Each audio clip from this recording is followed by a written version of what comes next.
Three of the most expensive suburbs in Chicago, Wilmette, Kenilworth, and Winnetka, are experiencing tremendous demand from COVID and then now post-COVID. The inventory level is extremely low. Wilmette having the lowest inventory of homes over $1 million, and Kenilworth coming in number 2, and then Winnetka has more homes. A lot of their homes are over $1 million, so they have a tiny bit more inventory, but all three are extremely low.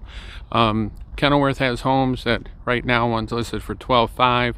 Had a few sales recently between the $8 and $11 million mark. Wilmette has a variety of homes. The average home is, less than $1 million, but Winnetka, the average home in Winnetka is over $1 million.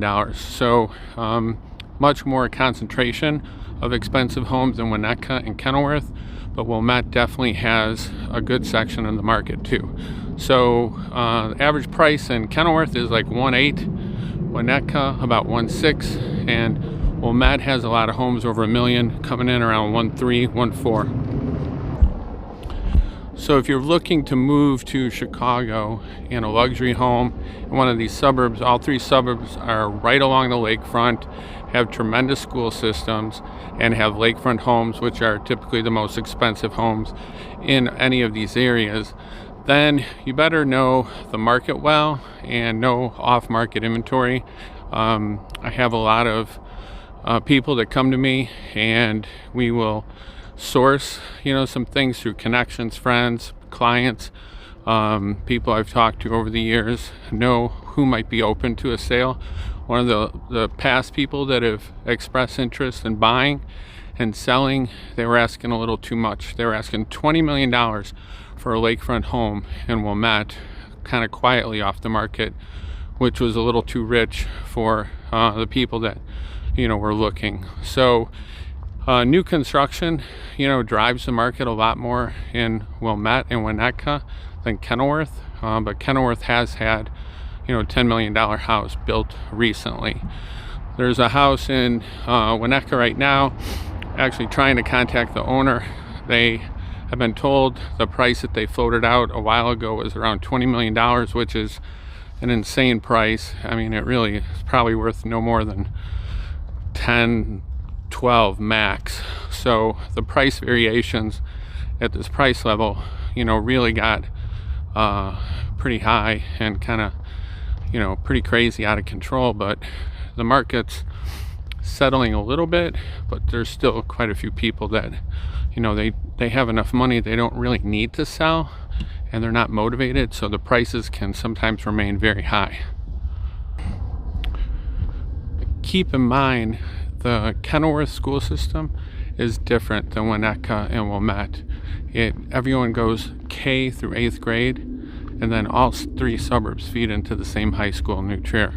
But it's a different experience, not good or bad, but just different, that everyone's together for 9 years of school, where in Wilmette and Winnetka people will switch schools every few years until they get to high school.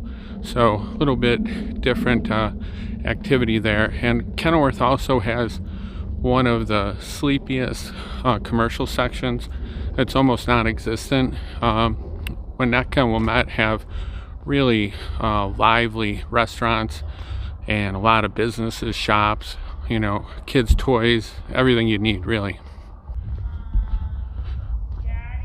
The history of these suburbs is pretty amazing. Basically, they were all incorporated into suburbs around 1870, 1869, and a lot of forest was cut away, train lines established, community houses established, and because of that, they have a lot of older buildings that have a lot of retail and restaurants.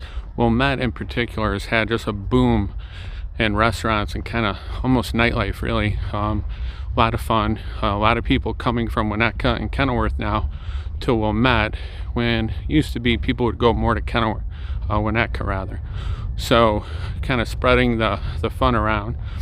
The trains are incredible from all three downtown into the city to a Cubs game, and the beaches are great on all of them, but the park districts are much better. Wilmette's probably the best, and then Winnetka and then Kenilworth as far as offerings. Golf clubs, Winnetka and Wilmette have pretty incredible golf clubs and private clubs, and some really good public clubs too. So where should you look? You probably should look in all three. If you want a kind of a more quiet environment, Kenilworth might be your thing.